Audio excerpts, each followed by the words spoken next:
नमस्कार दोस्तों, स्वागत है आप सभी का हमारे चैनल भक्ति ज्ञान में। दोस्तों, आज मैं आपको श्रावण मास महात्म के 12वें अध्याय की कथा का श्रवण करा रहा हूँ।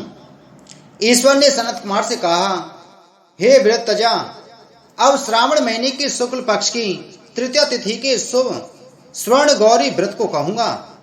उस दिन सुबह स्नान नित्य कर्म कर संकल्प करें, 16 उपचार से पार्वती शंकर का अर्चन करें, प्रार्थना करें, हे देव, हे जगत पते, हे सुरसत्तम, मेरे द्वारा की हुई पूजा को आप स्वीकार करें। महादेवी भवानी के व्रत पूर्ति के 16 वायन दंपतियों को दें। मैं भवानी के प्रीत्यर्थ तथा व्रत पूर्ति के निमित्त उत्तम ब्राह्मणों को वायन देता हूँ। चावल पिसान से निर्मित 16 पकवान बांस की 16 टोकरी में रख वस्त्रों से युक्त कर सप्तनीक 16 ब्राह्मणों को बुलाकर कहे, मैं व्रत संपूर्णता फल प्राप्तार्थ के लिए देता हूँ। अलंकार आदि से संपन्न पतिव्रत धर्म युक्त सोवन सुवासिनी इसे स्वीकार करें। यों अर्चन की समाप्ति पर कथा श्रवण कर व्यास का अर्चन करें। सनत कुमार ने शिवजी से कहा, हे प्रभु, किसने इस व्रत को किया? इसका क्या मातम है? उद्यापन किसका कैसे होगा? आप यह सब मुझसे कहें। ईश्वर ने कहा, हे सनत कुमार, पूर्व समय में सरस्वती नदी के किनारे सुबला नामक प्रसिद्ध महानगरी थी।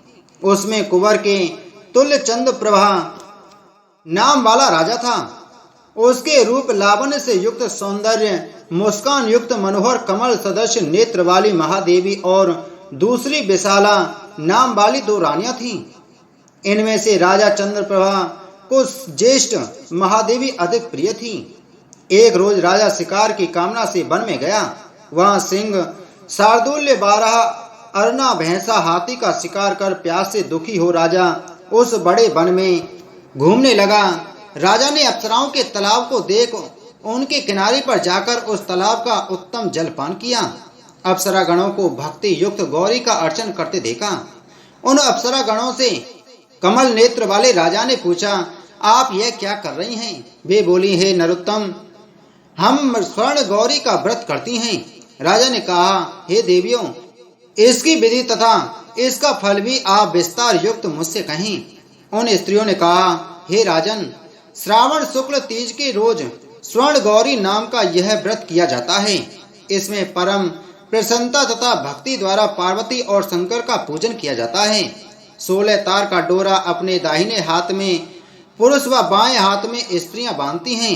यह सुन चंद्रप्रभा राजा ने भी व्रत कार्य को संपन्न कर सविधि 16 तार के डोरे को अपनी दाहिनी भुजा में बांधकर व्रत को स्वीकार किया। राजा ने कहा, हे देव देवेशी, मैं इस डोरे को व्रत के लिए बांधता हूँ, मेरे पर आप कृपा करें। इस तरह देवी का व्रत कर राजा अपने घर आ गया।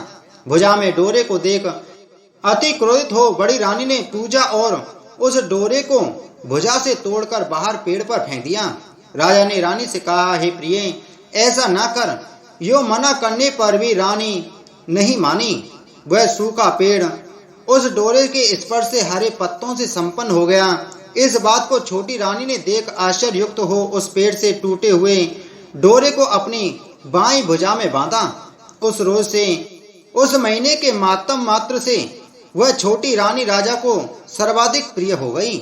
इधर ज्येष्ठ रानी व्रत का अपमान करने मात्र से राजा द्वारा परित्यक्त तथा दुखी हो वन में चली गई। वह महादेवी का चित्त से ध्यान कर पवित्र मुनियों के स्थान में कहीं कहीं निवास किया।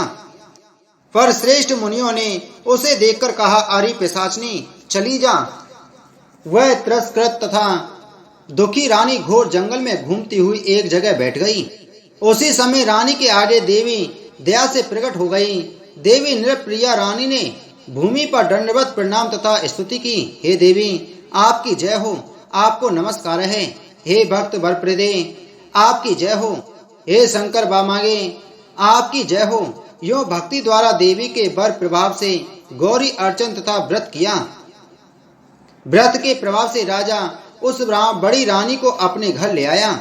देवी के बल प्रसाद से उसने सब इच्छाओं को प्राप्त कर लिया।